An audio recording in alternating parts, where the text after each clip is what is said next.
Este xoves, día 11, arrancan na Pobra as primeiras actividades do programa das Letras Galegas, que este ano están dedicadas a Francisco Fernández del Riego.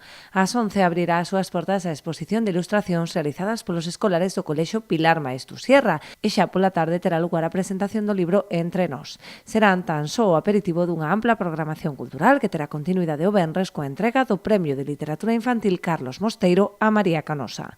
O martes 16, preto de 350 escolares tomarán parte nun original concurso polas rúas e prazas do Concello.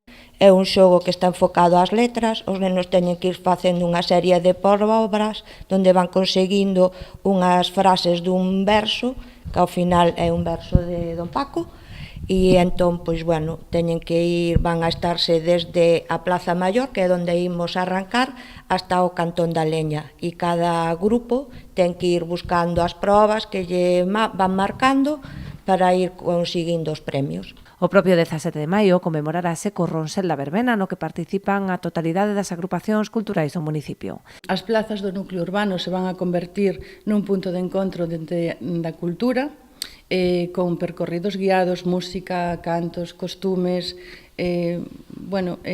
Acabaremos con un desfile de traxes tradicionais e as plazas que se van a utilizar vai ser o adro da Igrexa do Castelo, Xardís de Vallinclán, a Plaza de Maura, a Plaza de Galicia, a Plaza de Victoriano García Martí e acabaremos no Cantón da Leña. Eso, agradecer a implicación do tecido asociativo, Caramiña, Seinadela, Arrancadeira, Xiada, Ruadiña. O día 19, a Asociación Arrancadeira desenvolverá obradoiros de maio no Cantón da Leña, mentres que o 20 pechará o programa co festival Bailando as Flores.